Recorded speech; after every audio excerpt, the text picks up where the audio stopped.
Greetings and salutations, this is HUGH JARSZ, the biggest YouTuber ever, coming to you at the special time of 11 p.m. Eastern Australian Standard Time, or midnight if you're in Cockroach County or the incest aisle. And that's because of a little girl, which I'm sure we'll hear more about a little bit later. My guest tonight, in fact, I've got two guests, but the first one is a man who could right now be in bed with his hot, sexy wife. Instead, he chose to talk to a fat old bloke on the internet about a reality-denying fool who demonstrates that he doesn't know what he's talking about. Tough choice. Please give it a HUGH JARSZ welcome to the leader of the Wolf Pack, Wolfie. Hey Hugh, how you going? And thanks for inviting me to your channel for this live stream. Oh, it's an honour to have you here, the leader of the Wolf Pack. Here we are. And yes, we have to tell us about why the little girl is determining our time for this thing in a minute, but I'll also introduce another member of the Wolf Pack. It's Critical Think. I had him on a little while ago, so everyone on my channel should know who he is. G'day. And he's just back from Thailand too, so maybe a little jet lag, but so it's a lag for him at the moment. Yeah, way past my bedtime. Yes, but Wolfie came along, so we had to be here. So we'll try and keep it quick. Yeah, but basically, as you know, my little daughter, she's 4 now, and she's a bit of a night owl like I am. You know, we generally stay up late.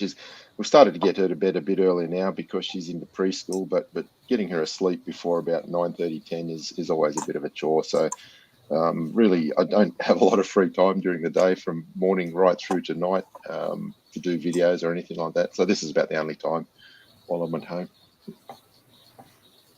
Yep, so that's not a problem. It's Friday night, so we've done a working week, so we've just got the weekend ahead. So happy weekend, everyone. Let me just give some love to people in the chat. And first on the list is, where's Wally? Maybe he can join later on, but we'll see how we go. It's always good to see Wally. Just call me Avi. Hello to you. I saw you over on the next person, Arctic Reflections live stream about an hour ago or 2 hours ago. It's always good to see Arctic. We wrote a lot of things. Tornagorn from New Zealand, so he's up really late. It's like 2 a.m. there, and I'm amazed they turned the electricity on at 2 a.m. over there. But anyway, a Critical Think was in the chat, so he's come in as well. Dora, my favourite Dutch person of all time, Dora and Koo. Hello, Dora. Jaybird Max. Hello, Jaybird Max. And Tornagorn Le Prostillon. I hope I pronounced that correctly. I can't remember how to do French. Hello to you. Who else is here? They're all the same names now, I think. Christian Cornelius, hello. Always a regular on my live streams. Well, we've got quite a few. Hello to everyone. So let's get on with it. Wolfie, do you want to give us a bit of background as to why we're here? Yeah, some of us know Brian's logic. I haven't had really a lot to do with him over the years, but he seems to have made quite a few videos of me. And a couple of years ago, he wanted to debate me. And my primary, or one of my primary proofs of the globe is the flight plans that I use for aviation. You know, for 40 years, I've been flying around the earth, and I know how the math works. And I was just writing my own flight planning programs when I was 18, before most people had computers. The math is based on a globe. It's based on the oblate spheroid, and tracks, distances, everything's just based on spherical math. Now, one thing over the 6 years I've been doing this is I've never seen a flat earther actually produce a flight plan, you know, and it's something I've been asking for 6 years, and none of them can do it. And a couple of years ago, Brian wanted to debate me. I said, sure, let's debate flight planning. You're going to have a flight plan for that, because we're going to be talking about numbers and how you derive them and the formula that you used. And anyway, he backed out back then. And, you know, he sort of pops up occasionally. And I think the only reason I really spend any time dealing with him is that I'm blocked on most of the other Flat Earth channels. So, you know, any of the bigger Flat Earth guys that I would rather spend time talking to, they've blocked me. They've got no interest. And if I try to engage them in comments on any other videos, they run away. David Weiss being a perfect example. Every time I see him elsewhere, I'll post a comment, he'll just disappear and not even the slightest bit interested in engaging. So Brian's kind of a bit of a leftover, if you look at it that way. Yeah, you wonder if that's because he doesn't know any better or not, but we'll see. The reason we've done this live stream in particular is because Brian posted a video asking you some questions. Yes. And in particular, the reason why we're doing this video is because you posted answers, and then he refused to acknowledge that you had posted the answers. And then everyone in the Wolf Pack posted the answers, so to make sure that Brian saw it, and he still doesn't admit that he saw the answers. So we're doing this video, so he's actually got no excuse. If anyone says, "Where's Wolfie's answers?" link them to this live stream, and he can watch for himself.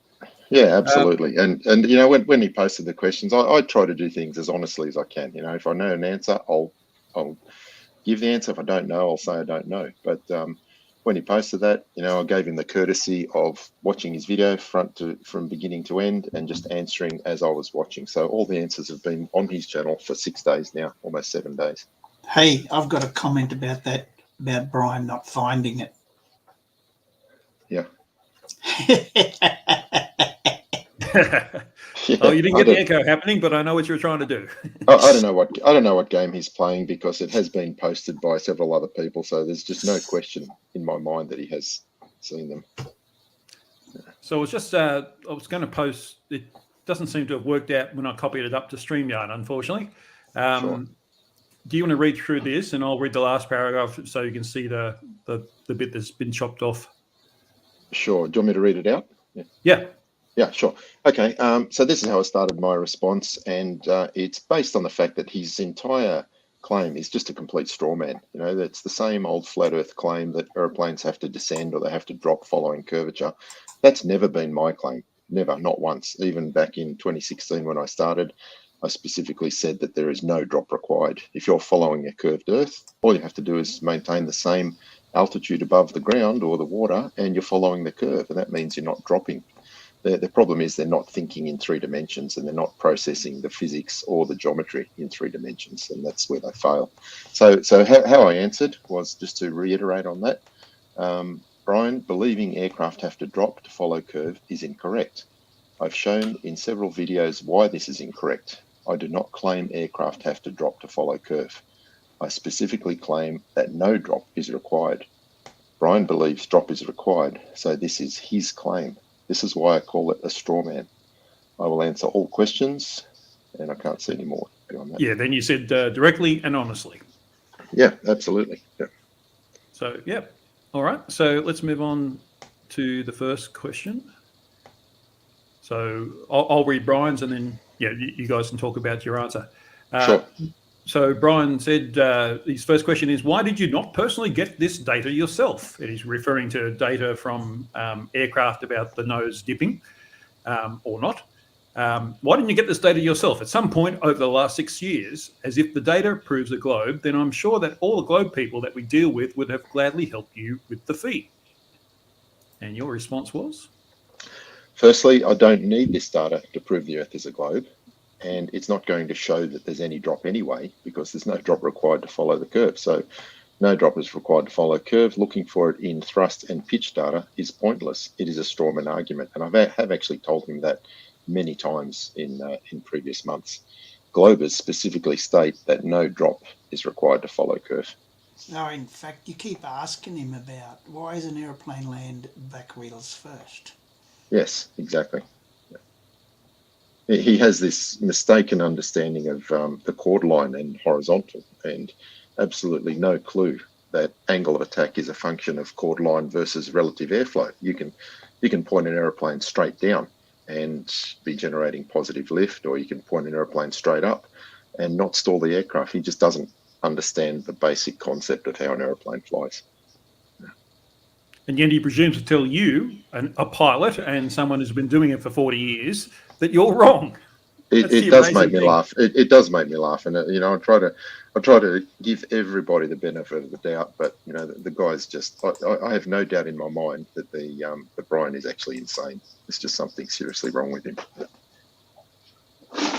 Wow, that's a big claim. Yeah. That's just my opinion, my personal opinion. You know, I think. Yeah. And you're allowed to have opinions. I just got to check my mic volume. How's that? Yeah, pretty good. What about the echo now? I'm not hearing an echo. Ah, okay. Maybe- That's not working. I can hear you okay, CT. Yeah, Yeah, you know how he never does his laugh with the echo? Oh, okay. He's trying to get that through, but it's, I don't know, it must be on his system it works and not coming through to mine. Anyway, Oh, on to Yeah. second question, or sorry, you got. Oh, it's So- all right. I'm just saying there's an echo cancellation button on the settings there, I noticed, but it, never mind. What a pity. Well, I always enjoy your laugh when you echo or otherwise. So. All right, so question 2 from Brian was, what is the source of this information and data? Well, again, I just gave him my best honest answer. The source will be raw data from black boxes from international aircraft. He wanted data from international flights, so they will be from international aircraft. I have never personally requested this information before, so I don't know which airlines will provide it, if any, and under what conditions. More than likely, he would have to sign some sort of confidentiality agreement anyway. It's not data that is available to a pilot as a general course, and black box data is not generally downloaded unless there's an accident. The airplane is written off. So it would be a very unusual request. Yeah, they might look at you funny and say, don't be so bloody stupid.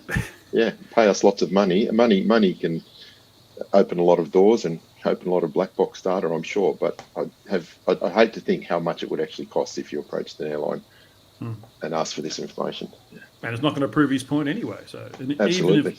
even if it proves a globe, he's just going to find some way to deny it anyway. And that's what I keep telling him. I said, look, it's only going to prove my claim that no drop is required on the globe. Yeah. So let's move on to number 3. So is it possible to bypass you, meaning Wolfie, and communicate with the source directly?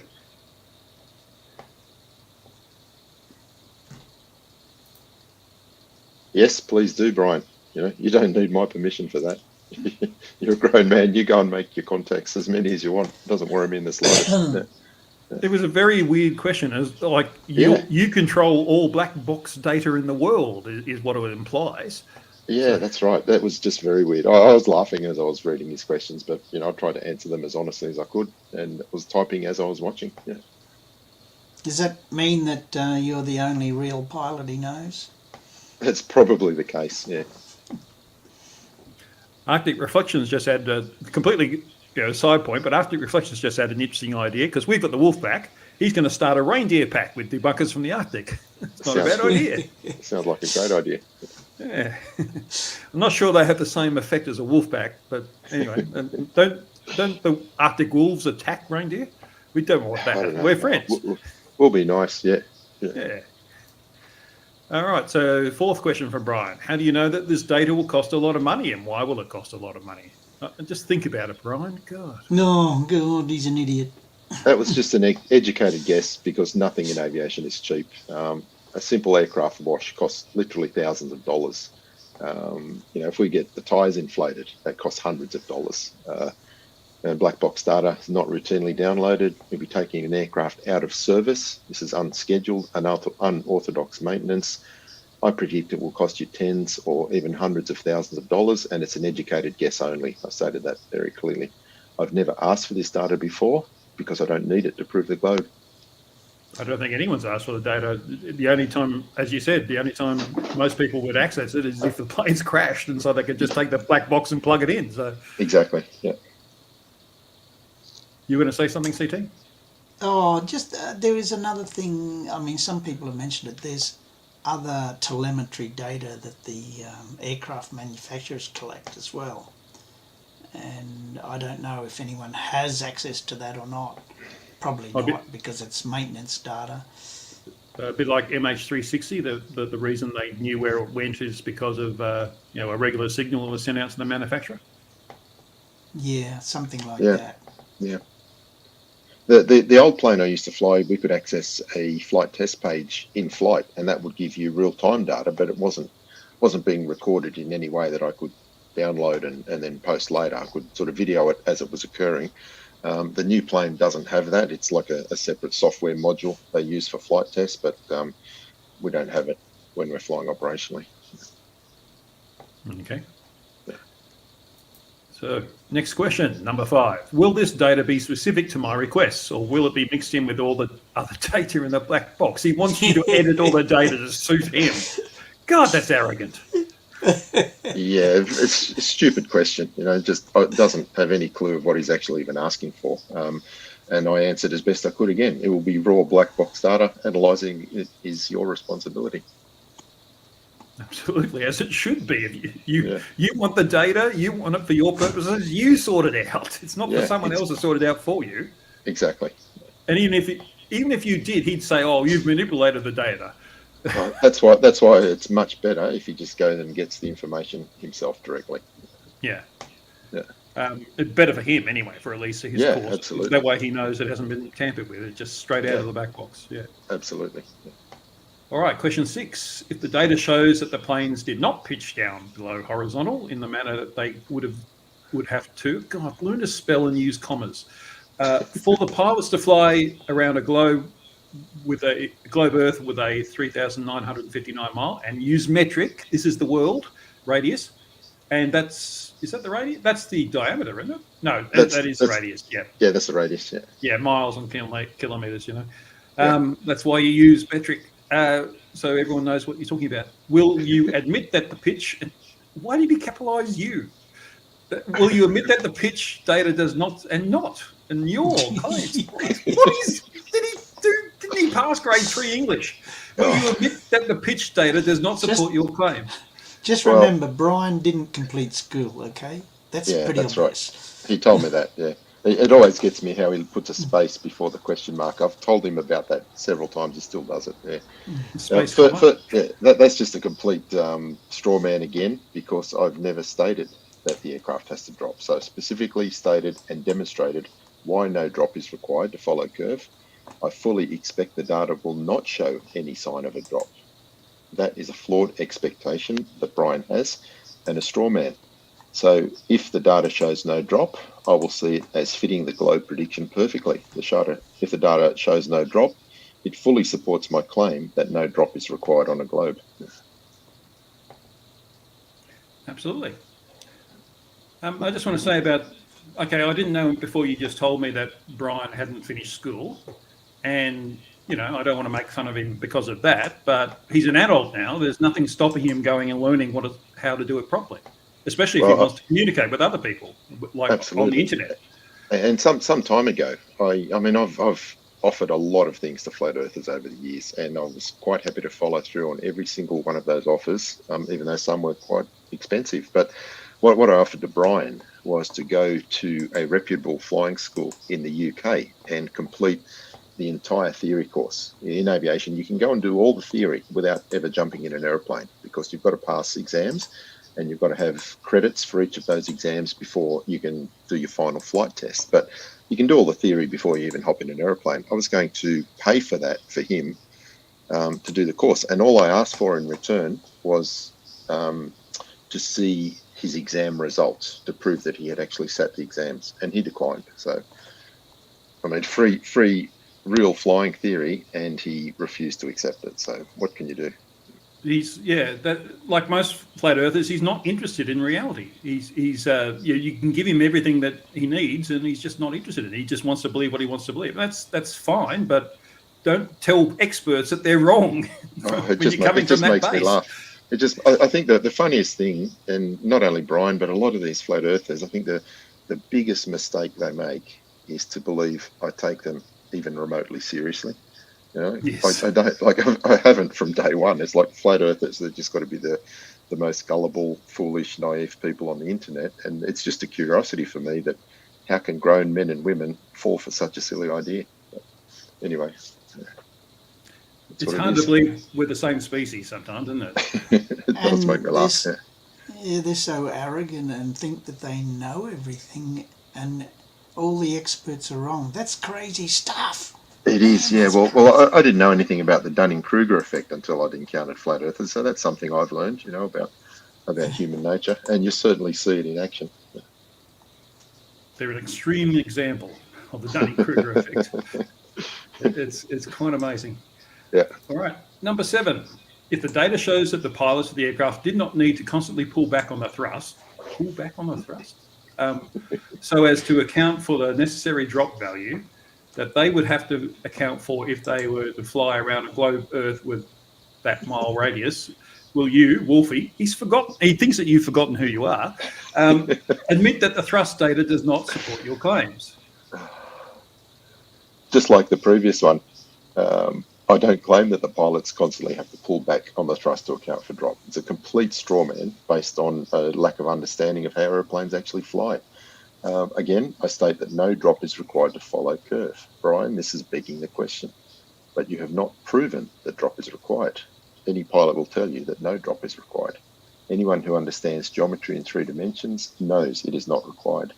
The thrust data will support my claim that no drop is required. Now, here's an interesting thing that I thought of. If the aeroplane is staying at exactly the same altitude, it is progressively getting lighter because it's burning fuel, obviously burning fuel. So as it gets lighter, it needs to develop less lift and therefore less thrust. So maintaining a constant speed, it will actually be reducing in thrust very, very slightly. So over many hours, you will see the data showing the thrust being reduced. So Brian, when you see that thrust being reduced during the flight, would you agree that confirms to your idea of what it should be doing on the globe? So John Rapp's just posted a question for you, Wolfie. How many navigator minutes is your average flight? So for those who don't know, that I think it was Brian and some others suggested that nautical miles are actually navigator miles. I measure my trips. I measure my trips with 2 criteria: the amount of coffees and the pounds of pork belly that I eat during the flight. Nah. Pounds? Okay, it's exaggerating a little bit, but yes. Yeah. At the end of this, he's saying that he's asking you will you change your mind if the data changes? But he never offers to change his mind if the data is different. Yeah, well, the data is going to support my claim that no drop is required and that they're not constantly pulling back to account for drop. That's not my claim. Yeah. The data will absolutely support my claim. Yeah. The problem being that the flat earthers will claim that it supports their false claim. Yeah, exactly. Yeah. Well, I've always said that all flat earth proof is either misunderstood globe evidence or complete nonsense. So, that fits that completely. Yeah. That's the first one. All right. Next question, number 8. If this data supports a globe Earth and proves your 6-year claims true, then why has nobody in your field of expertise presented this data to us in the past? You're kidding me. We've had communities of debunkers. Yeah. And not to mention every education facility in the world. Yeah. What is wrong with this guy? Strange. Yeah. And sorry, I've got to click on to the next one.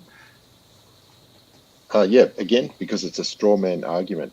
We don't claim that an aircraft needs to drop to follow curve. This is a flaw in your understanding and the understanding of many flat earthers. No drop is required to follow curve. What is required is that altitude is maintained, and that is maintained by constant slight pitch corrections, which I've explained in a number of videos dating back to 2016. And the data will absolutely support this. It will absolutely support constant corrections to maintain a precise altitude. And probably the biggest reason you need to have the small constant corrections is wind, if anything else. It's blowing the plane around a bit. It's not so much gravity, but it's the atmospheric conditions. Yeah, absolutely. And even things people don't think about, the fuel as it's burning, the center of gravity is changing. And if the flight attendant's up talking to us and then she decides to walk down to the back of the aircraft, that's a reasonable center of gravity change, and the airplane constantly has to be trimming to compensate for that. And it's extremely accurate. I mean, the pilots don't really notice the altitude changing, but it's going up and down 5, 10, 15 feet constantly, but it's just slow, and the aircraft's pitch attitude is adjusting by literally fractions of degrees to constantly maintain that. Yeah.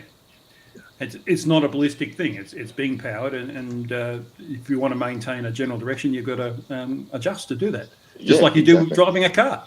And that's the best analogy. That's the best analogy is that if you're driving your car on a straight, long freeway, you know, might be 100 miles of straight road, dead straight road, you can't just let go of the steering wheel and just expect the car to follow it all the way. You know, you have to constantly make tiny corrections for, you know, imperfections in the drivetrain, imperfections in the wheel balance, rough Bumps undulations in the road, bumps on the road, wind, anything. There's lots of different reasons why even the torque of the engine, you know, is going to cause the car to pull to one side.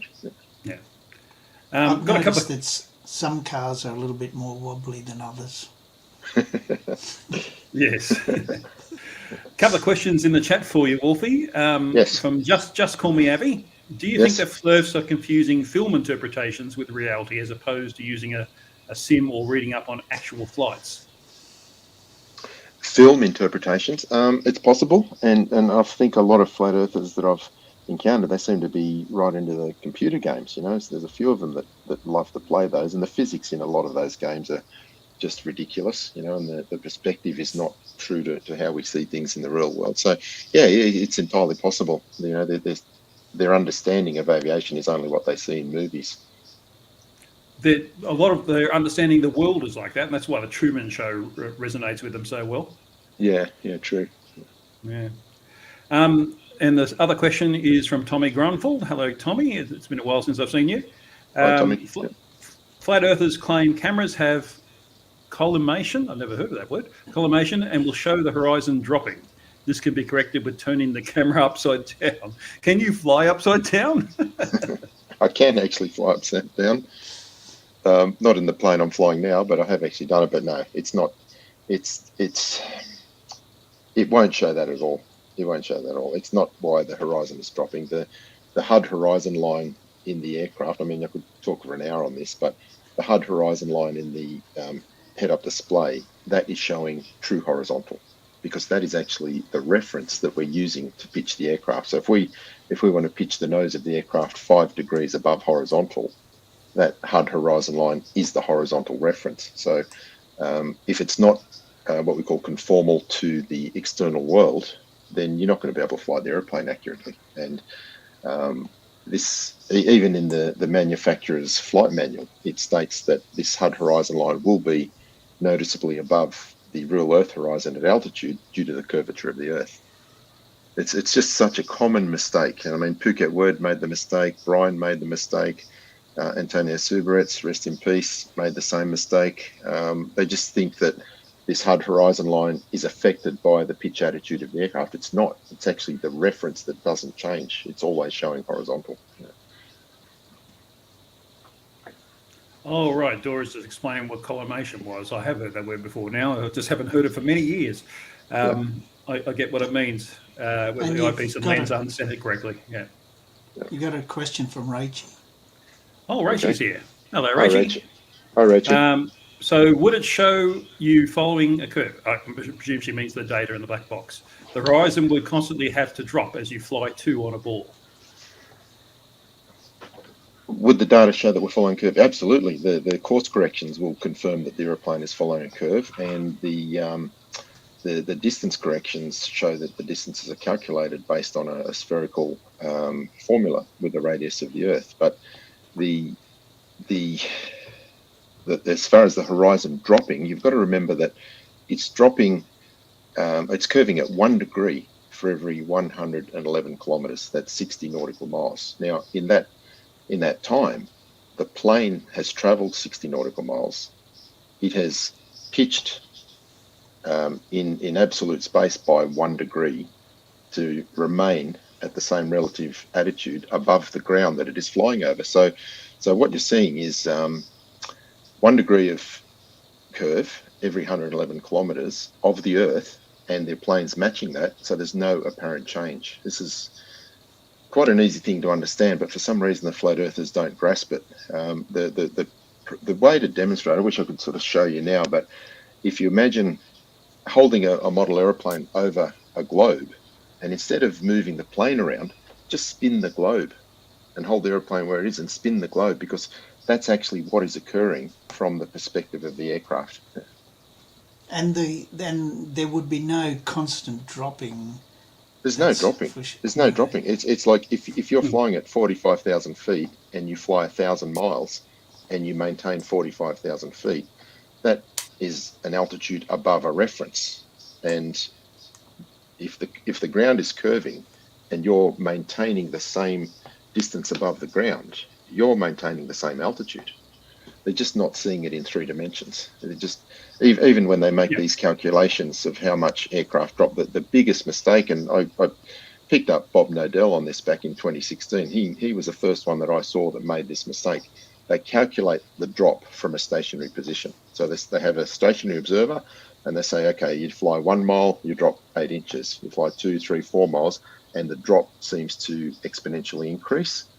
But that's from a stationary observer. That's not what is happening from the aircraft. And my response to that is do the math from the aircraft. Do the math properly from the aircraft. There's no drop required. Yeah, they're trying to imagine something from I don't know, a space-based view while they're in the cockpit. You know what I'm trying to say? Yeah, exactly. They're not looking at it in the right way to be able to see it in the way it really is. Yeah, exactly. You know, what you were saying about flying 1,000 kilometres, you can do that in a car. Drive from Brisbane to Sydney. That's roughly 1,000 kilometres. Yes. The car will be at one horizontal in Brisbane. It'll be another in Kempsey, about halfway through, and then another one in Sydney because it's gone over the curve. It's maintained the same altitude of 0. Obviously, there's hills and things like that, but for the thought experiment, ignore that. It'll still be horizontal to the radius of the Earth at all points along that way. It's just that it's still following the curve. Just as anyone who's played with a ball understands what I'm talking about. Exactly, and if you just hold something like a basketball and you hold your finger 1 inch above that basketball, and you move your finger around the basketball, holding it 1 inch above the basketball, you're maintaining altitude. There's no drop. In the sense of an aircraft, there's no drop. You're actually, because the drop is measured from the center of the Earth on the globe. So it's only drop if you're getting closer to the center of the Earth. If you're following curve at the same altitude, you're not doing that. They're just not seeing it in 3 dimensions. This comes back to my theory that I've had for many years now, is that they all suffer from a form of dyscalculia, aphantasia. This is just the inability to understand math and geometry properly. It's like being colorblind. A colorblind person, they could argue that red is green, and everyone else is looking at them like they're crazy, saying like, no, red is not green. But it's like anyone that can see math and geometry and perceive it correctly can easily understand why no drop is required, but a flat earther, like a colorblind person, just can't see it. That's just my theory. Yeah, I think there's a very good visualization to hold the globe or a ball and the object above it and then spin the ball underneath. I think, I mean, you see none of those are dropping. No, the ball's not dropping. My comment to any flat earther that is watching or they want to talk about the aircraft drop, I said, do the math from the aircraft. Don't do it from a stationary fixed observer. Do the math from the aircraft and see what you get. And they won't do it. So I've just realised I've got a few of my members in the chat and I haven't done a shout out to them in particular. So shout out to Dora and Koo, who I did mention earlier. Daryl M, hello to you. Where were I? Oh, they're gone. No, not him. There they are, Truth Nerds. Hello, Truth Nerds. And there was another one, and I can't find them now. Second Best Bob, of course. Second Best Bob always says hello to me wherever I am, so I always love to see Second Best Bob. Thank you for being my members, and if you want to be a member, click that join button down below and join these wonderful people in being jar souls. We all got to be jar souls. It's a great thing to be. In fact, members, show us your corgi icons if you could. This video, it doesn't have any corgis, so it'd be nice to have some in the chat at least. All right, so let's move on to the next one. So Brian asks, are you, again, he thinks that you've forgotten, Let's use this thing for one. Yes, Dora, thank you. Let's use this thing for one, the member super chat. Are you, Wolfie, in case you forgot who you are okay with this data being independently verified by other pilots and aerospace institutions? And if not, why not? It's a strange question. Why would you not? Well, it's obvious that he really believes that he's right here, and he really believes that I'm out to hide things from him and to deceive him. You can see that so clearly in the way he poses his questions. But my answer to that is absolutely. Get all the aviation professionals you want to review the data. I have absolutely no issue with it. They all understand that no drop is required to follow the curve, and the data is going to show that. So go for it. And the thing is, the fact that you do that so willingly, you think that would mean that he would say, oh, he's not trying to deceive me. He's happy for it to be scrutinized. Absolutely. But it doesn't seem to click in his head that way. No, that's right. So even though he was the one that initiated it. So yeah. Anyway. Yep. All right. So number 10, if I need to do a GoFundMe to raise the funds for this data, are you willing to wait until I have the needed funds? Well, what else are you going to do? Yeah, absolutely. I'll wait as long as you need to raise the funds, and I hope you do get it. I said, I have no idea how much it will cost, but I estimate realistically tens or hundreds of thousands of dollars. So yeah, absolutely. I'm in no hurry. I'm not the one that needs this data. Yeah. I don't care if I never see it. My flight plans prove the globe already. Yeah. And he sort of asked the question as if you'd say, no, you've got to do it now. You've got to do it now. That's the sort of thing a Flurf would do, but we're not Flurf. Yeah, very strange. Very strange. Truth Nerd says use his members super chat and says, wait, I can say Wolfie rocks for free? Yes, you can, and you just did. Well, thank you. I really appreciate it. Technically not free because you are a member, but this is one you don't have to pay extra for, put it that way. Yeah.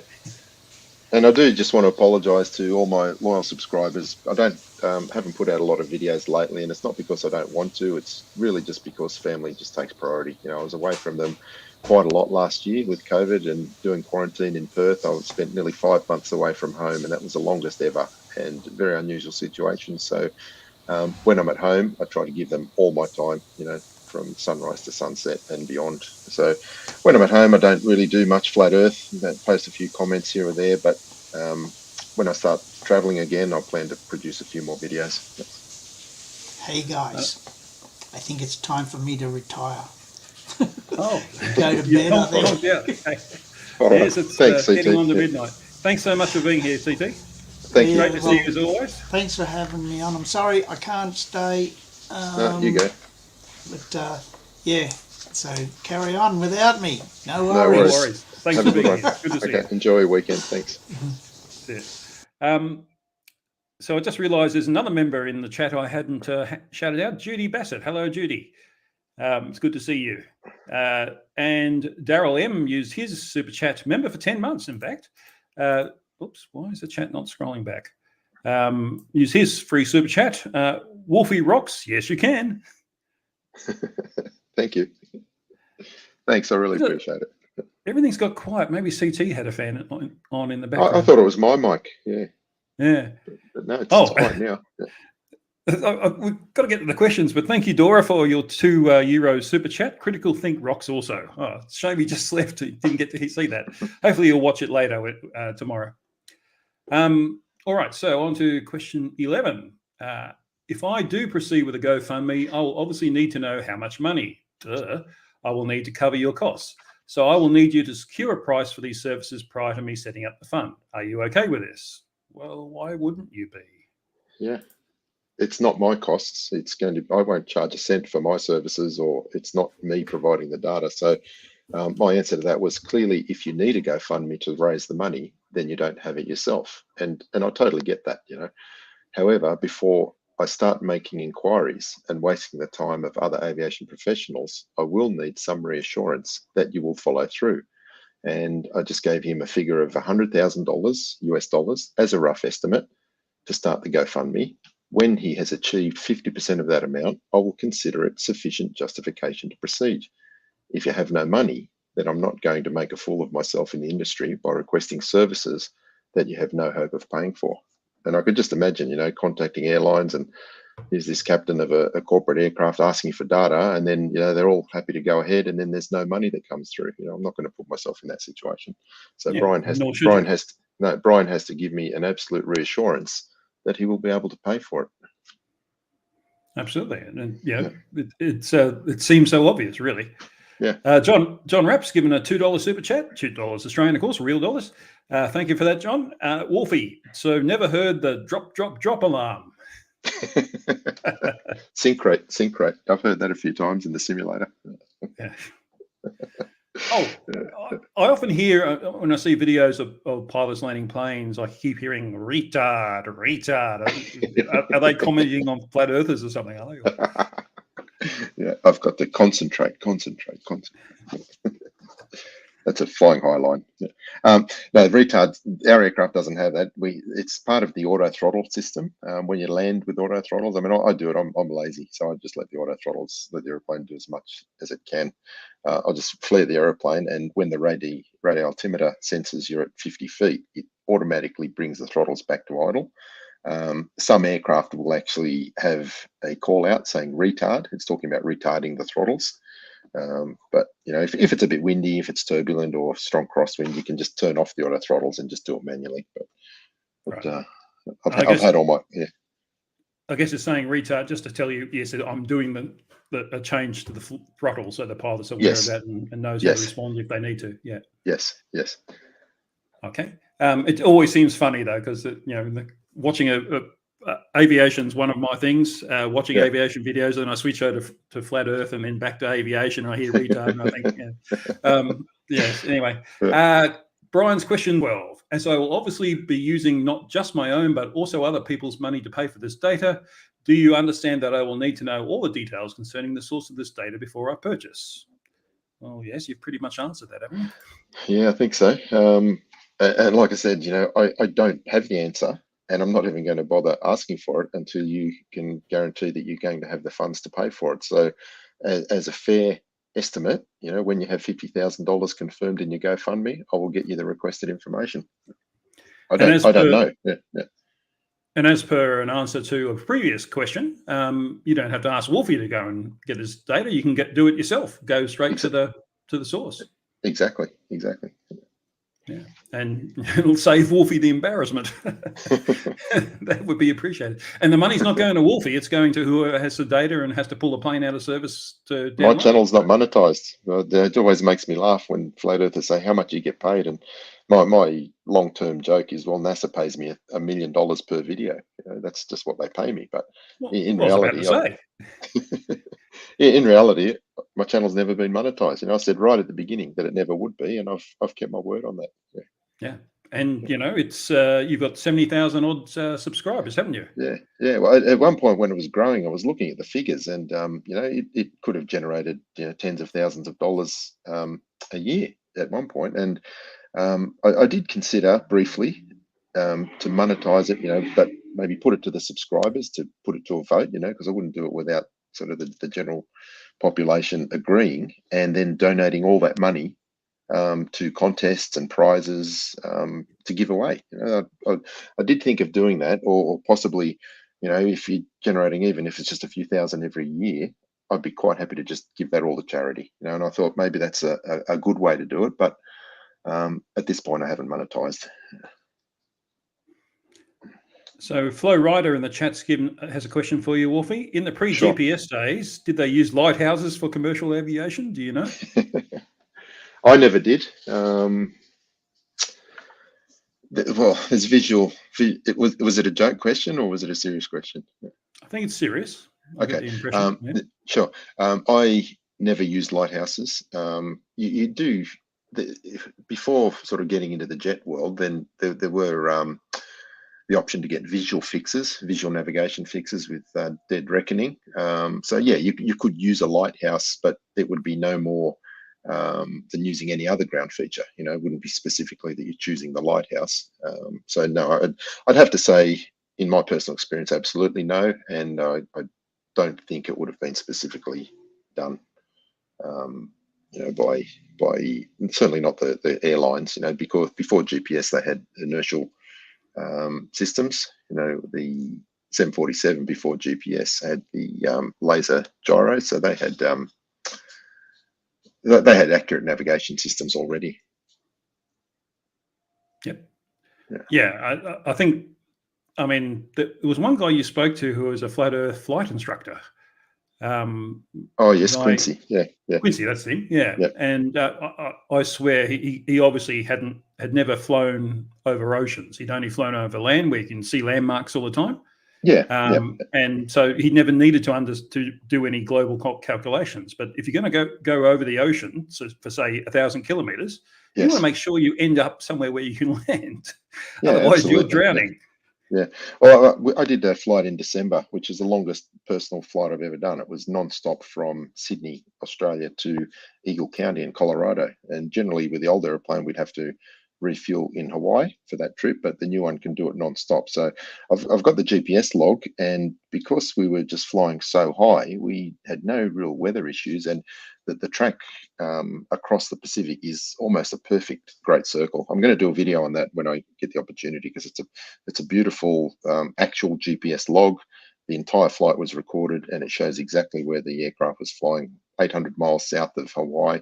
That single track log defeats numerous flat Earth arguments about flight routes.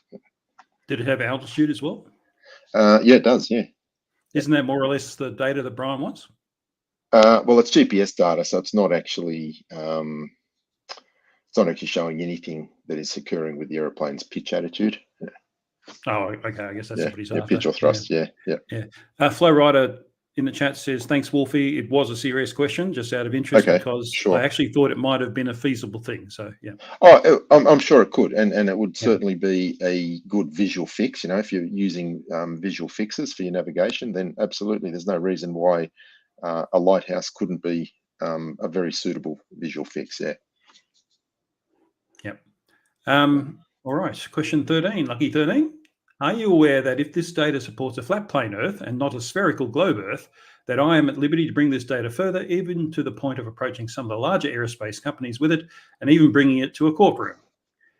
A couple of things I want to say about that. First of all, we're always happy. If you can give us data that proves a flat Earth, that isn't just misunderstood globe evidence, we're happy to see it. We will change our minds, because it's. I felt like buying him a free dinner when I read that question. I thought, you poor guy, you actually really believe the Earth is flat, and he really believes he's got something, and he really thinks that it's just going to just blow the whole world apart. But yeah, it's just crazy. It's just, I don't know. I just felt sorry for him at this point. I really did. Yeah. And the mention of the courtroom, I know, from my experience doing negotiation, things like that, if someone starts threatening court, you've got them, because, that's courts don't want to see you until you've done your best to sort it out. And if they're threatening court, they know they're going to lose. Basically, they're just trying to scare you and bluff you into accepting their proposal. Oh, look! When they talk about courtroom, I said, yeah, bring it on. I mean, I was a police officer for 23 years. I went to court hundreds of times. I went to court as a police officer charging criminals. I went to court as an aviation expert giving evidence in air crash investigations, fatal air crash investigations. I was an air crash investigator. I was lucky enough to do the Cranfield University aviation investigation or crash investigation course, and we used that. It was like a two-man show. There were two of us in the police service at the aviation unit, both qualified air crash investigators. And it was every time I got a phone call from John, he would call me up and say, it'd be Friday night, guaranteed every time. Friday night, we got one. Oh no, so Saturday morning I'd have to go in, we'd get a helicopter, we'd fly out to Bathurst where an airplane had crashed the night before, we'd do the investigation, we'd come back, and then I'd be stuck doing statements and part of the there goes your weekend. Yeah, pretty much. And it was like, here's another one. Yeah, did a lot of them, but it's court. I actually always quite enjoyed it. Always quite enjoyed giving evidence in court. Question from the chat from Just Call Me Abby again. Black box data is lines of data blocks, even on a Word doc. how would a flurf make sense of it anyway? It isn't 3D computer sim. Exactly. Yeah. Not, Exactly. Not yeah. sure it needs an answer, but yeah. Arctic, who's Arctic Reflection, who is a sea captain, he mentions, at sea I use lighthouses to ensure that the information I receive from GPS matches reality. Sure. Which is a good point. Hang on, I've got a super chat. €5 from Truth Nerds. Thank you, Truth Nerds. Sorry, Wolfie, Flat Earth has no map of the Earth and no map of the sky. And that's how Flat Earth celestial navigation works. It's so easy. Oh, it's just hilarious. Yeah. Just hilarious. Yeah. Hey, Wally, you've got the link. You can jump in if you want. Wally's in the chat. Pretty active. I hope Susie's all right. Yeah. Okay, so on to your answer for question 13. If you pay for the data, you can do with it as you please. Now, after I typed that, I thought later, well, that would probably come with some conditions from the airlines, but that's completely out of my hands. I don't care what you do with it. I know that it will support my claims that no drop is required to follow curve. So I wish you best of luck in the courtroom. You're going to lose. Yeah. Yes. Oh, it'll be laughed out of court. I don't think it'll ever get there, but let's hope. Let's hope. Yeah. Well, I don't know how he's going to find enough people stupid enough to give him $100,000 to make this non-point that he's going to be wrong about anyway. So, that would be amazing. That would be an amazing con job, put it that way. Absolutely. Yep.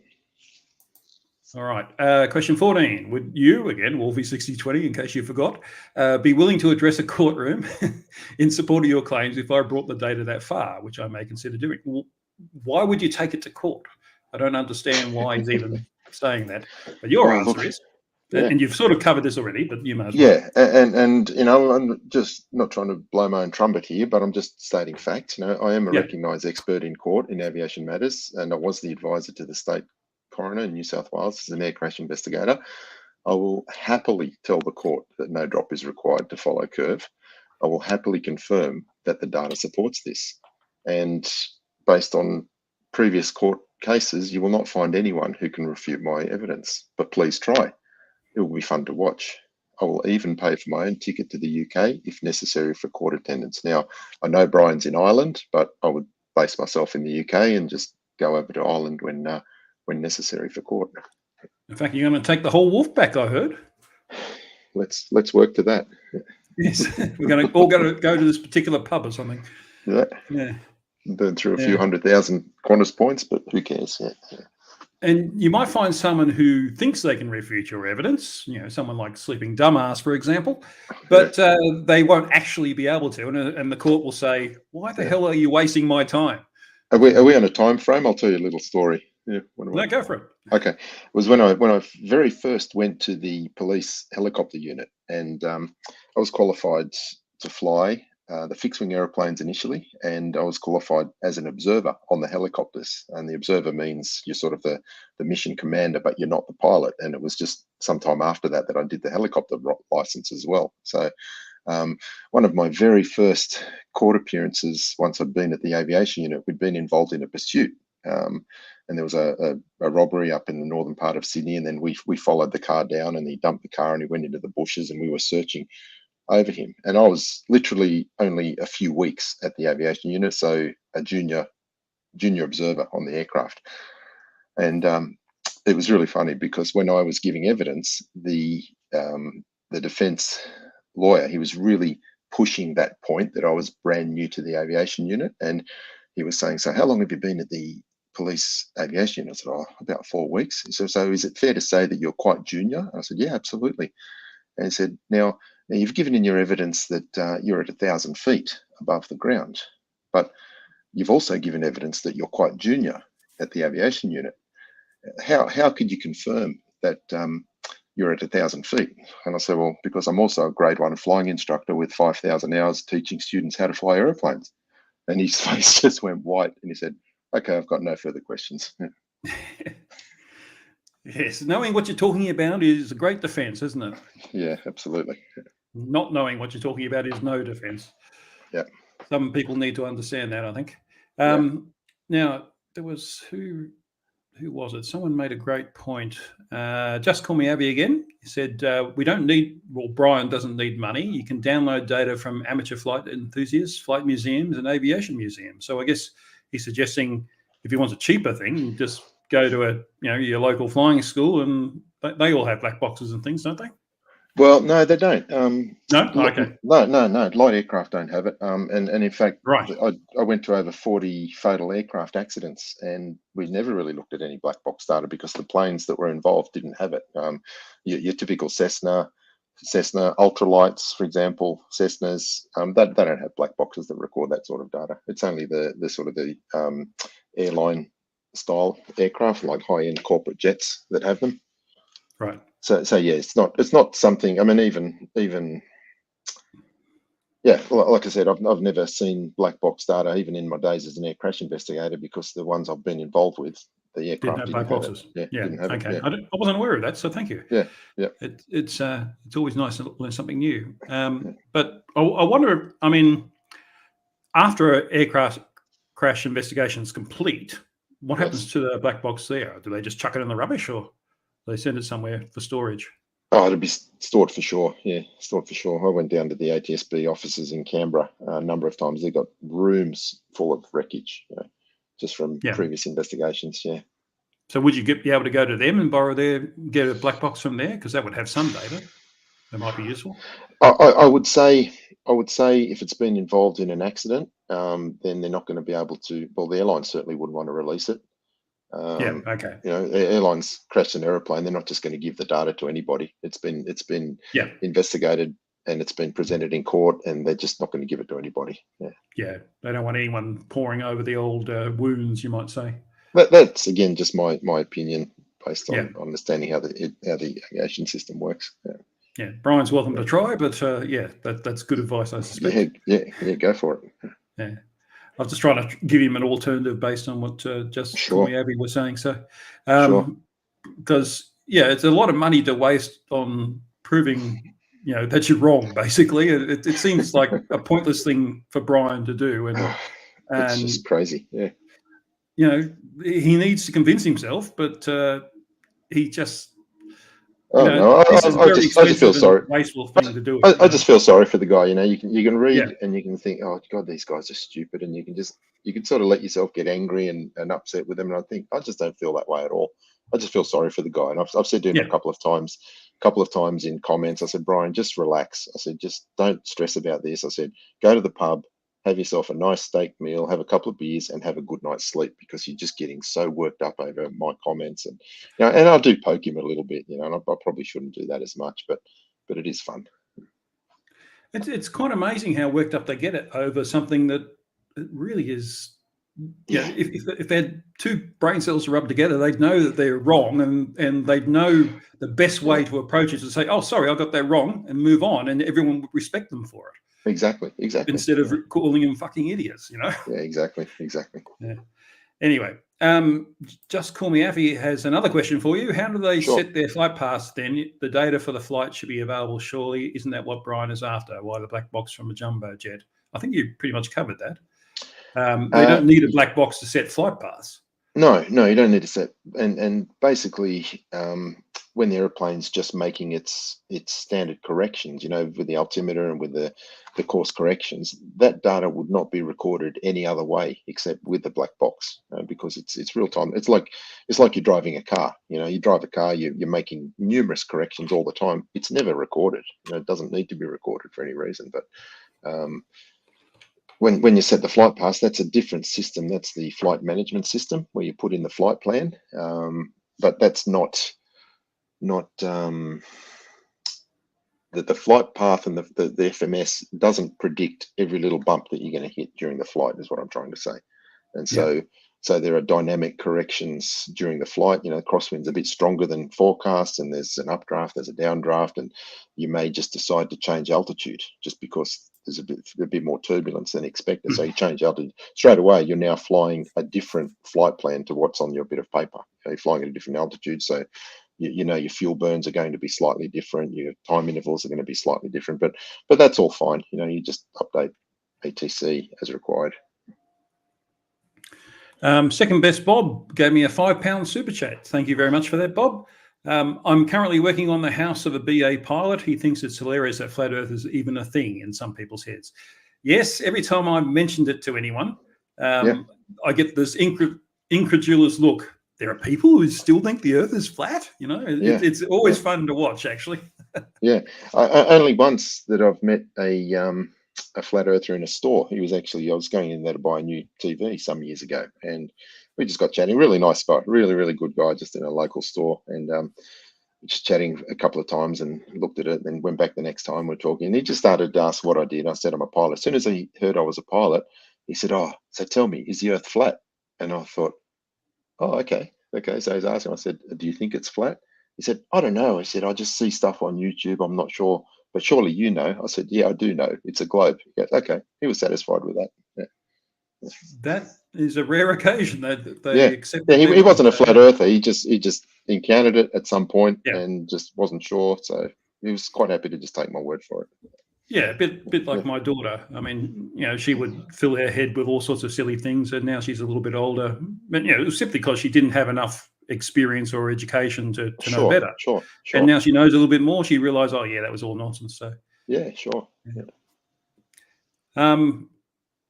Where's Wally says, Wolfie, would the flight data we gave to Dan Pratt for $1 million be acceptable to Brian?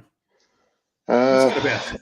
It's only a short period of video that I took during flight. It's what I was talking about before in the other aircraft, the flight test data page. It shows a lot of precise information. It shows exactly the G-force the aircraft's being experienced. It's showing the pitch, roll, and yaw attitudes to like 0.1 of a degree, and it was actually showing that the pitch attitude was changing very slightly. The altimeter was changing very slightly. There were vertical speed changes up and down constantly, and there were also constant little roll corrections, you know, which is part of the keeping on track. And so keeping on track is just like driving your car down a straight road. You're making constant corrections. You're not thinking consciously why. You're just doing it to stay in the lane. And the airplane's doing the same thing to try and stay on a specific ground course. It doesn't care if it's because of Coriolis, or if it's because of crosswind, or if it's because, you know, there's a dent in one of the wings producing a little bit more drag and causing the airplane to fly off to the side. It doesn't care. It simply makes the corrections to keep the airplane on course. And that's what we're actually seeing in this flight data, just very tiny roll corrections constantly. But it only went for like not even a minute, I think, but that was there was enough there to see that the plane was not just sitting there rock steady in space. It was constantly making small adjustments. Yeah. Another super chat from Truth Nerds this time for €2. Thank you, Truth Nerds. Rachel's active in the chat. Please debate Wolfie. Who? Would you debate Rachel 50? Would I debate on? Are you going to produce a flight plan, Rachel? I'm going to insist on you producing a flight plan. I'll give you all the aircraft data. I've given it to Brian, and he ran away when I gave it to him. I'm very happy to debate any flat earther, but my best proof of the globe is flight planning, and that's what I want to debate. If you want to talk about, I'm going to talk to a pilot, we're going to talk about aviation things. So I'm certainly happy to talk to you offline about this, Rachel. I'll give you all the aircraft parameters and what you need for your flight plan. And if you're happy to produce that, then I'll certainly debate you on it, and you can defend your numbers. So, Rachel, you're on my Discord server, so you can send me a message, and I'll put you in touch with Wolfie if you want to do that. You're going to need a flight plan. Yeah, because that's what I'm going to ask. Yeah. So Heat Shield has a question for you. Please feel free to say you'd rather not talk about this. Have you ever investigated a fatal crash of someone you knew? Would you be allowed to opt out of that?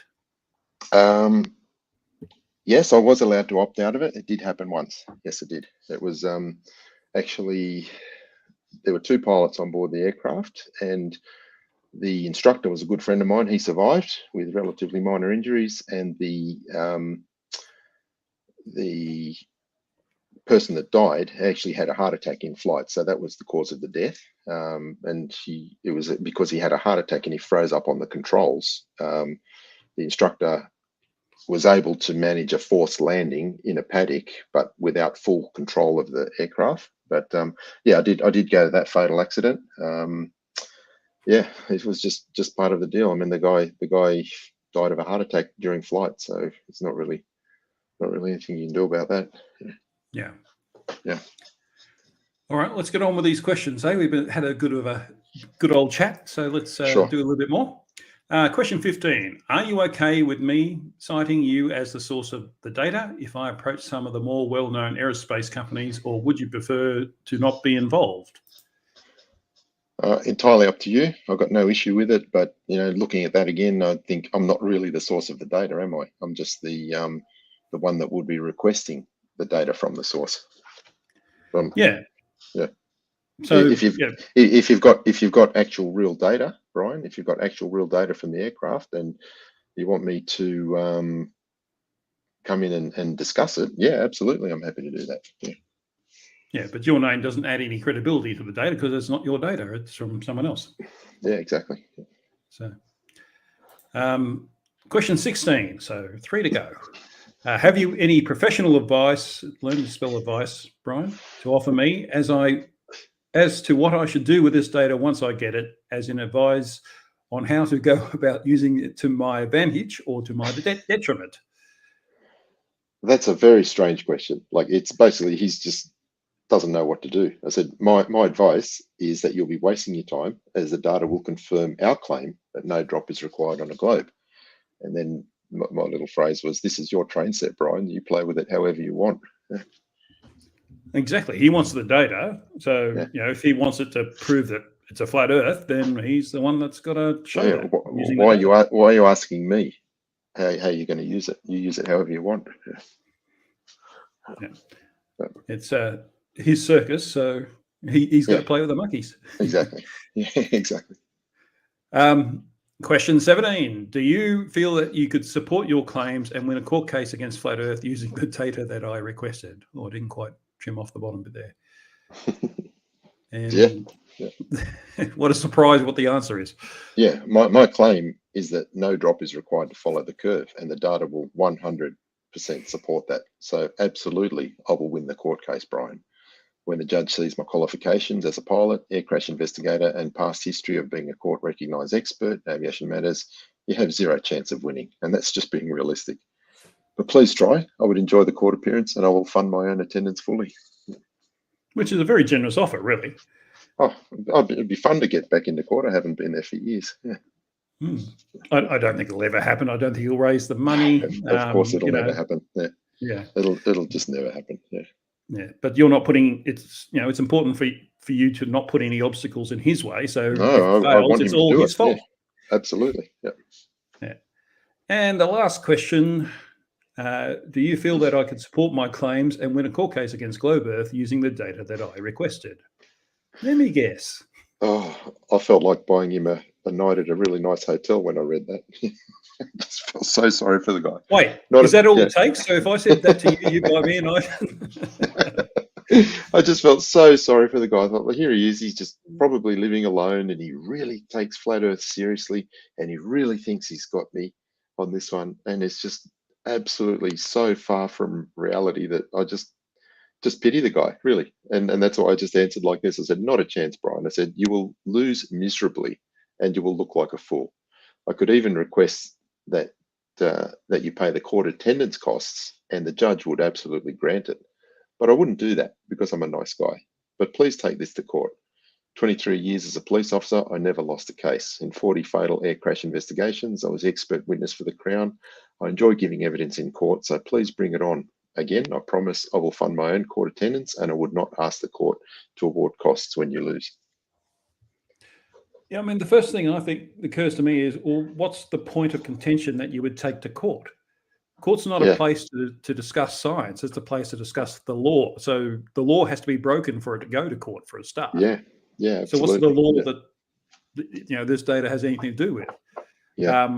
So I don't know what that's got to do with it. And the other point I want to make on this is, says look like a fool. I think if he took this to court, then he'd be removing all doubt. Yeah. It's just never going to get that far. It's just pie in the sky stuff. It's Flat Earthers just being completely out of touch with reality. I doubt he knows how the court system works. I doubt he knows how to give evidence. Just reading the questions, we're just dealing with a complete amateur here. And Brian, I got nothing against you, Brian. If you watch this, I've got absolutely nothing against you. I have no animosity towards you. if you want to make videos about me, I just find it amusing. You know, I do tease you in the comments, and it's just mock indignation. Don't think that I ever take any of it seriously, because I don't. And when I say to you, just go and have a nice meal at the pub and I'll pay for it, that's 100% genuine, because I think you need it occasionally, mate. Yeah. Yeah. And that's the sad thing. I've always said that people who fall for flat Earth and other conspiracy theories, especially the dangerous ones, they're just either too inexperienced or not educated enough to know better yet. So they're open to the possibility because they have nothing in their head yet that tells them, yeah, that's a waste of time. And that's, you know, that will come with age and experience. And that's why I say the two things, education and experience. Yes. But it's sad that they're so adamant that they're correct, even though they've got no basis for that. That's why we always ask for evidence, because evidence gives you an objective basis for your point of view. Yes. All they have is a subjective basis for their point of view, their opinions about things. And everyone's got an opinion, just like everyone has a backside. Yes. So, yeah, you can't base things on subjective evidence. You've got to base it on objective evidence. Yes. And you can't win in court with subjective evidence either. Oh, absolutely not. Yeah. So, yeah, no, that's good. Yeah. I think that, so, yes, a plea from Brian to finish off. Please answer these 18 questions, which you have, as I need to know your answers before I could consider proceeding with your offer. Thank you, Brian. Well, you've got your answers, Brian. So you can proceed with your offer if you want. Yeah, absolutely. The offer. I think everyone watching, this will be rendered by the morning, I imagine, so a few hours from now. Once that's available, can you please go to Brian's, I was going to say website, Brian's channel, and in the comments of the video that we're talking about, can you paste a link to this and say, here are all your answers, Brian? And paste a link to this video, and he's got no excuse anymore, has he? I mean, we did it enough in text, but we've definitely answered all your questions, Brian. And if you want to ask further questions, well, that's one thing. But you know, we're trying to help you. We're trying to get you your answers you want, and you're on a fool's errand. And I think we've demonstrated that with the answers to these questions. But you know, we're just trying to help you get past this stage of life where you don't seem to understand that you're wasting your time with this nonsense. Yeah, absolutely. It's just a waste of his life. You know, we don't take any of it seriously, so it's no skin off our nose to just post a few comments and make a few videos occasionally, because it's just amusing. It's amusing to us, like watching an episode of Seinfeld. And you know, I've not lost 1 minute of sleep for any flat earther. You know, and I know some of these guys are up all night thinking about this. There's a guy who I just went to his channel back in 2016 once, and I wasn't even interested in the flat earth side of it. I was looking at buying a P900, and he had some nice videos of whales with a P900, and he lives in New South Wales. I just made a little comment because I know the area where he lived quite well, and he just went off. He went crazy with his flat earth defense, and I was just laughing. And that guy has been obsessing about me for 6 years. I just ignore the guy, but every time I see him, virtually every comment that he posts has my name in it, and I just think, you poor miserable guy.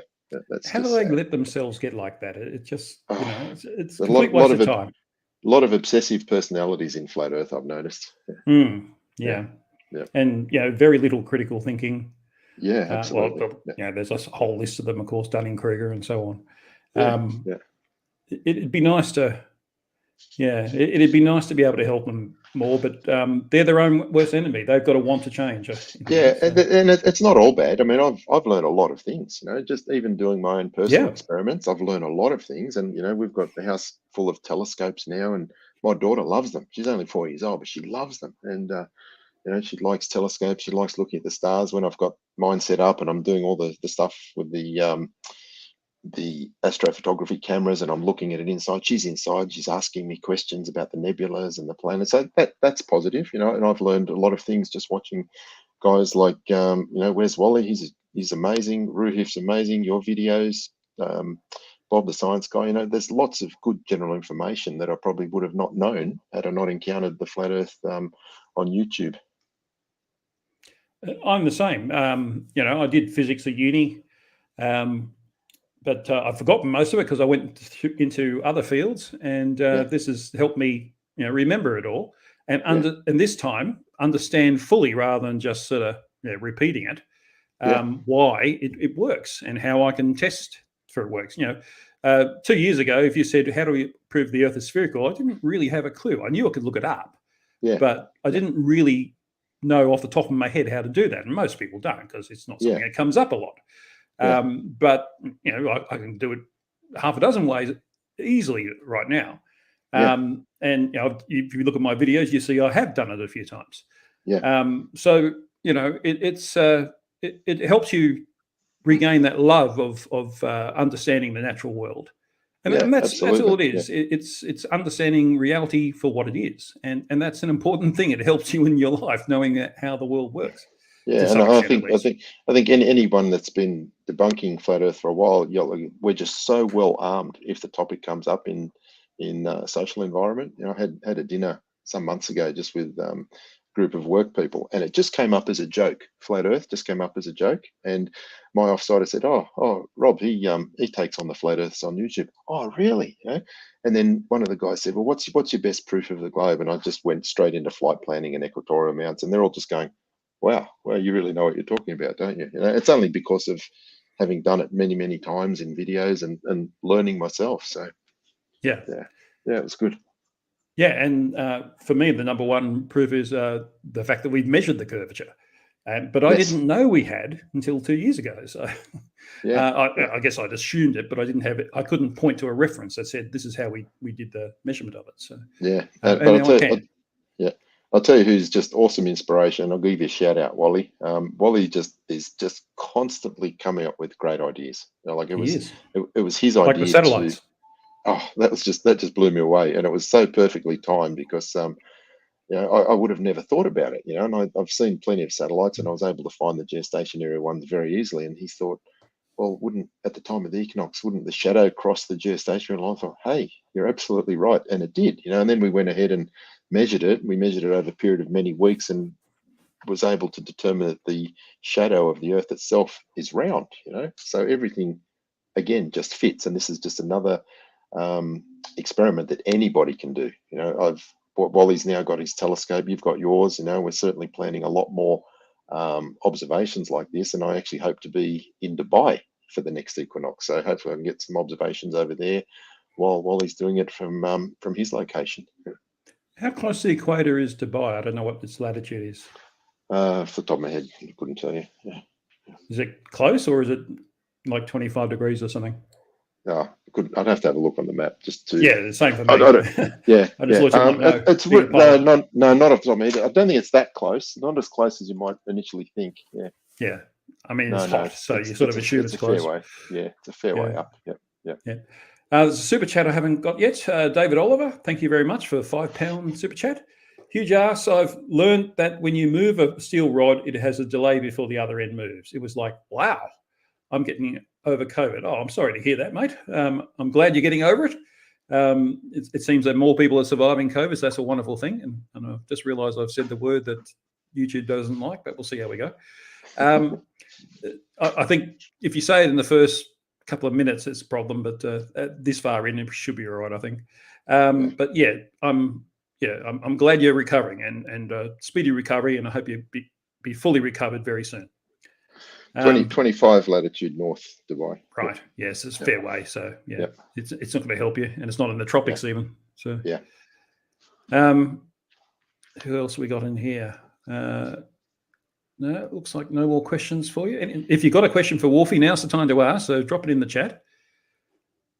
So like I said, once this video renders, please drop a Wally says 24.9 degrees north. So, once this renders, please drop a link to it in Brian's chat for the video that we're talking about, the 18 questions for Wolfie. That's what it's called, I believe. In fact, I've got it here. Do I have it here? Yeah, 18 questions for Wolfie6020 it's called.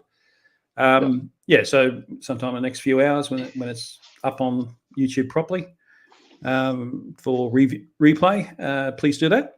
And, you know, Brian, we're not trying to make fun of you. I mean, we've said a few things like that along those lines tonight, but it's you're your own worst enemy, mate.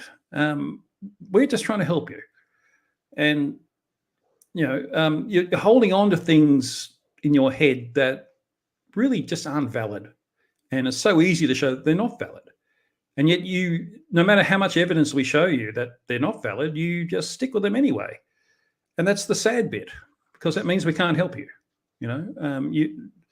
We can give you all the evidence you want that the Earth is a globe, and we're happy to take you through it as many times as you need. But you got to look at it from the point of view, okay, is this valid? Not from the point of view, oh, I'm going to defend flat Earth at all costs. You've got to look at it with the open mind, not the closed one. Yeah. If I could just say one last thing. Yeah, go for it. I see flat earthers as them trying to sell society a product. They're trying to sell flat earth to society, trying to convince. But the problem is they don't have a product. They don't have a map. They don't have any model that works.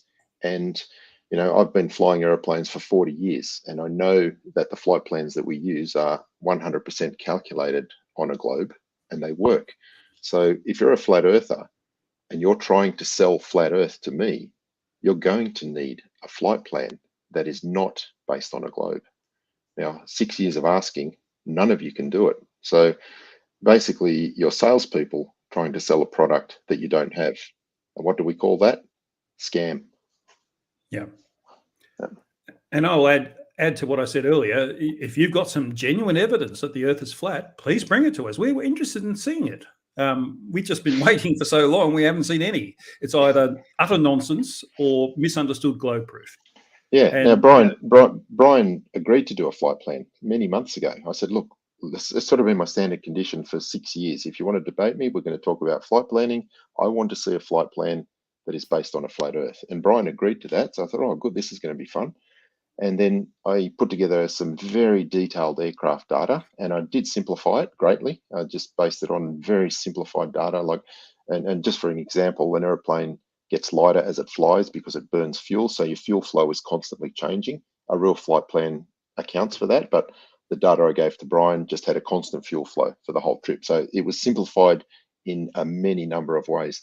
And I posted, it was quite a lengthy post. And as soon as he saw it, he just backpedaled instantly. And he's just been making excuses ever since. So obviously he took one look at the numbers, realized it was completely beyond his capability, and just gave up. So, flat earthers, where is your flight plan? There are thousands of aeroplanes flying in the sky every day.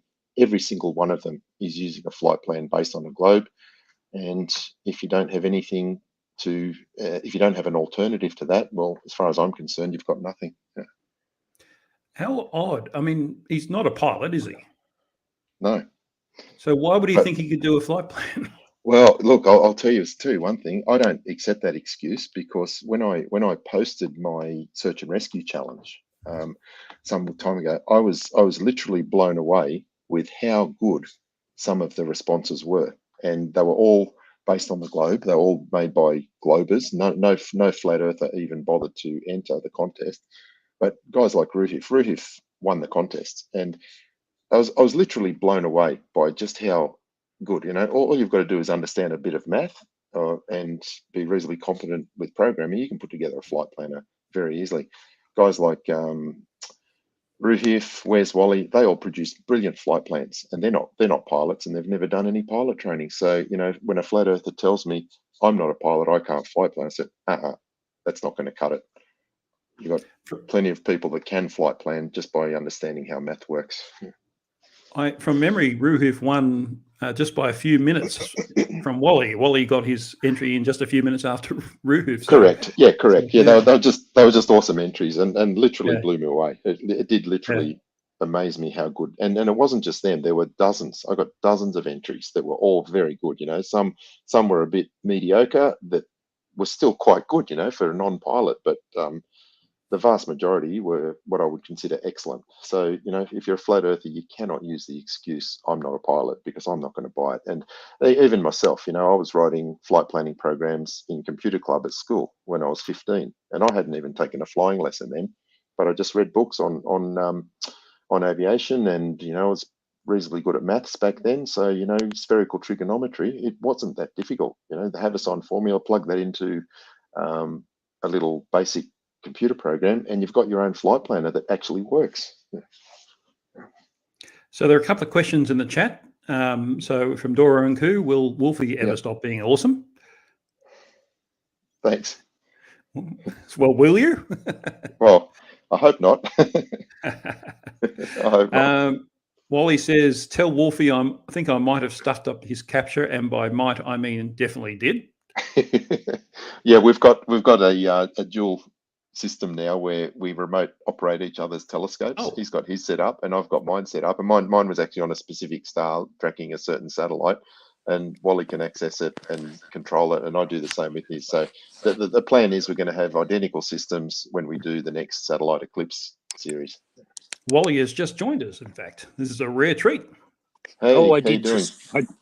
I did try and get it to work, and I think I might have actually got it to work. Hi guys, it's been great. Oh, that's listening to you. okay. I didn't get to hear it all, but I heard a lot of it. It was pretty darn good. I even learned some things I didn't know before. Thanks. Yeah. Fantastic. Yeah. No, the telescope's on the other side of the house. I'm in the completely opposite side of the building now, just to stay away from waking up the family. But after I finish here, I'll go and pack it away. Yeah. Yeah, look, about that capture, I'm really sorry. I think I might have stuffed it up. Oh, it was just I wasn't doing it for any other reason than to just test the software. No, don't worry about it. No, I definitely stuffed it up. I went and clicked on the thing to have a look at the Himawari 8. So I wanted to compare. I've actually got another new. As long as you haven't driven them. It's fantastic. As long as you haven't driven the mount so that the scope's just been grinding against the tripod leg, then it's okay. Oh, is that possible? Okay, no, it's pointing at Himawari 8 and 9, so it was pretty good. So can't be too bad. Yeah. Dora says that Wally is as good at live streaming as any floof. I'm absolutely hopeless. Oh dear. Oh well. All right, guys. Have a good one, guys. Great. Thanks for coming by, Wally. Not at all. It's very rare to have Wally on a live stream, so it's great to have him here, even for a very short time.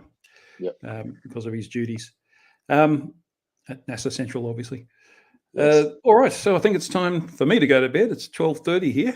1:30 where you are. 1:30. You get up I'll late, pack up I guess. my telescope. Yeah, I'll pack up my telescope and go to bed too. Yeah. Yeah. All right, good night to everyone. Thank you very much for joining us. If you like this video, please give it a like on your way out, and leave a comment below if you'd like to continue the conversation. And like I said, when this renders, can you please post a link to it in Brian's chat of his video so that he's aware that he has his answers and he has no excuse anymore. Monkey in the Works, you remember? Good, welcome to you. We're going, so we'll see you next time. All right, guys, thanks very much for everything. Thank you so much for being my guest, Wolfie, and we must do this again. Absolutely. Yep. Thank you. Yeah, I'd love to. All right. And we'll see you in the next video. So there's nothing left to do but cue the corgi.